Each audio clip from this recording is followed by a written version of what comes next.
Right, sir. ಅದ್ರ ಜೊತೆಗೆ sir ಹುಬ್ಳಿಯಲ್ಲಿ ನೀವು ಪೈರಸಿ ವಿರುದ್ಧ ಮಾತಾಡಿದಿರಿ.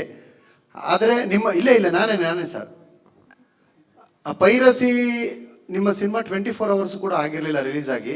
ಅದ್ರ ಜೊತೆಗೆ 45 ಕೂಡ, ಎರಡು ಸಿನಿಮಾದು ಪೈರಸಿಗಳಾಗ್ತಿದೆ. ನಮ್ಮಲ್ಲಿ ಸಾಕಷ್ಟು ಹೀರೋಗಳು ನಿಮ್ಮ ಸಿನಿಮಾಗಳೆಲ್ಲ ನಾವು ಕೂಡ ನೋಡಿ ಎಂಜಾಯ್ ಒಂದ್ ನಿಮಿಷ, ನಿಮ್ಮ ಫಸ್ಟ್ ಪಾರ್ಟಿಗೆ ಬರ್ತೀನಿ ಈಗ.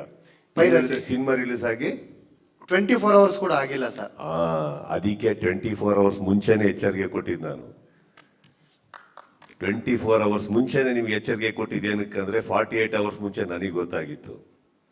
ನಾನು ನಿಮಗೊಂದು ಮಾತು ಹೇಳಿದೆ ಅಲ್ಲಿ ನಮ್ಮ ಸ್ನೇಹಿತರಿಗೆ ಇಂಟರ್ವ್ಯೂ ಕೂತ್ಕೊಂಡಾಗ, ಪ್ರತಿ ಕ್ರಿಕೆಟ್ ಟೀಮಲ್ಲೂ ಆಪೋಸಿಷನ್ ಟೀಮಲ್ಲೂ 11 ಜನ ಇರ್ತಾರೆ, ನನ್ನ ಟೀಮಿಗೆ ಮಾತ್ರ ಎದುರುಗಡೆ 33 ಜನ ನಿಂತಿರ್ತಾರೆ ಅಂತ. ಬಟ್ ನಮ್ಮ 11 ಜನ ಸಾಕು ಸರ್, ಸಖತ್ತಾಗಿ ಆಲ್ರೌಂಡರ್ಸ್ ಇದೀವಿ ನಾವು, ಸುಮ್ಮನೇನಿಲ್ಲ, ನಾವು ಮಾತಾಡಲ್ಲ ಅಷ್ಟೇನೆ. ಬಟ್ ನೀವೇ ನೋಡಿದ್ರಿ, ಇವಾಗ ಅಹಂಕಾರದಲ್ಲಿ ಅಭಿಮಾನಿಗಳನ್ನ ಮುಂದೆ ಇಟ್ಕೊಂಡು ಮಾತಾಡೋ ವ್ಯಕ್ತಿ ನಾನು ಆಗಿದ್ದಿದ್ರೆ ಇಷ್ಟು ವರ್ಷದಿಂದ ನೀವು ನೋಡಿರೋ ಸುದೀಪ್ ಸುಳ್ಳಾಗೋದ. ನಾನು ಆ ಥರ ಅಲ್ಲ. ಬಟ್ ಮಾತಾಡಿದ್ದೀನಿ ಅಂದರೆ ನಾನು ಏನೋ ನೋಡಿರ್ಬೇಕು, ಕೇಳಿರ್ಬೇಕು, ದೃಢವಾಗಿ ಆಗಿರ್ಬೋದು. ಇವತ್ತು ನಿಮ್ಮ ಕಣ್ಣಿಗೆ ಕಾಣಿಸ್ತಾ ಇದೆ. ನೀವೇ ಒಂದು ಒಳ್ಳೆ ಮಾತು ಹೇಳಿದ್ರಿ, 24 ಅವರ್ಸ್ ಆಗಿರಲ್ಲ ಅಂತ.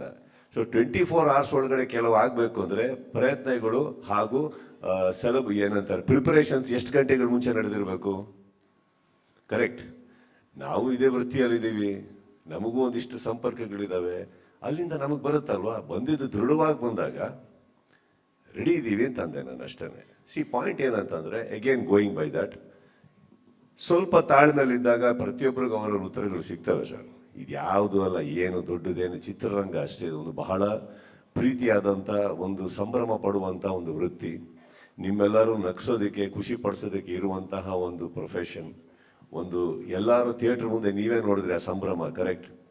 ಆ ಸಂಭ್ರಮ ಯಾರ್ದು ಅವ್ರ ಮನೆಯವರ ಹುಟ್ಟು ಹಬ್ಬ ಅಲ್ಲ, ಅವ್ರ ಮನೆಯಲ್ಲಿ ನಡೀತಾ ಇರುವ ಮದುವೆ ಅಲ್ಲ, ಅವ್ರ ಮನೆಯದ ಸಂಬಂಧಪಟ್ಟಿದ್ದಲ್ಲ. ಬಟ್ ನಮ್ಮನ್ನು ಅವ್ರ ಮನೆಯವ್ರು ಅನ್ಕೊಂಡಾಗ ಥಿಯೇಟರ್ ಮುಂದೆ ನಡೆಯೋ ಸೆಲೆಬ್ರೇಷನ್ಸ್ ನೋಡಿದಾಗ, ಈಗ ನೀವು ನನ್ನ ಜಾಗಕ್ಕೆ ಬಂದು ಹೇಳಿ, ನಾನು ನನ್ನ ಫ್ಯಾನ್ಸ್ನ, ನನ್ನ ಸಿನಿಮಾನ ಕಾಪಾಡ್ಕೊಡ್ಲಿಲ್ಲ ಅಂದ್ರೆ ಇನ್ಯಾರು ಕಾಪಾಡ್ಕೋತಾರೆ ಹೇಳಿ. ಅವರಿಗೆ ನಾನು ಬರೀ ಪರದೆ ಮೇಲೆ ಮಾತ್ರ ಅಲ್ಲ ಸರ್, ಎಲ್ಲ ಕಡೆನೂ ಒಬ್ಬ ಹೀರೋ ಆಗಿರ್ಬೇಕಾಗುತ್ತೆ, ಅಣ್ಣನಾಗಿರ್ಬೇಕಾಗುತ್ತೆ. ಅಣ್ಣ ಅಂತ ಬರ್ತಿದ್ದಾಗೆ ನಾನು ನನ್ನ ಸಿನಿಮಾನು ಕಾಪಾಡ್ಕೋಬೇಕಾಗುತ್ತೆ. ಹಾಗಂತ ಯಾವುದೋ ಗಲಾಟೆ ಮಾಡಿಕೊಂಡು ಬಾಡ್ದಿದ್ದೆಲ್ಲ ಮಾಡ್ಕೊಂಡು ಹೋಗೋ ವ್ಯಕ್ತಿ ನಾನಲ್ಲ. ಬಟ್ ನೀವೇ ಹೇಳಿದ್ರಿ, ಇವತ್ತು ನಿಮ್ಮ ಬಾಯರೇ ಬಂತು, ಭಾಳ ಚೆನ್ನಾಗಿ ಖುಷಿ ಆಯ್ತು ನನಗೆ ಕೇಳೋಕ್ಕೆ. 24 ಅವರ್ಸ್ ಆಗಿಲ್ಲ ಅಂದರೆ you notice that sir. Correct. ಅಷ್ಟೇ ಸರ್ ನನ್ನ ಮಾತಿದ್ದು. ಈಗ ನೀವು ಸೆಕೆಂಡ್ ಪಾರ್ಟಿಗೆ ಬನ್ನಿ.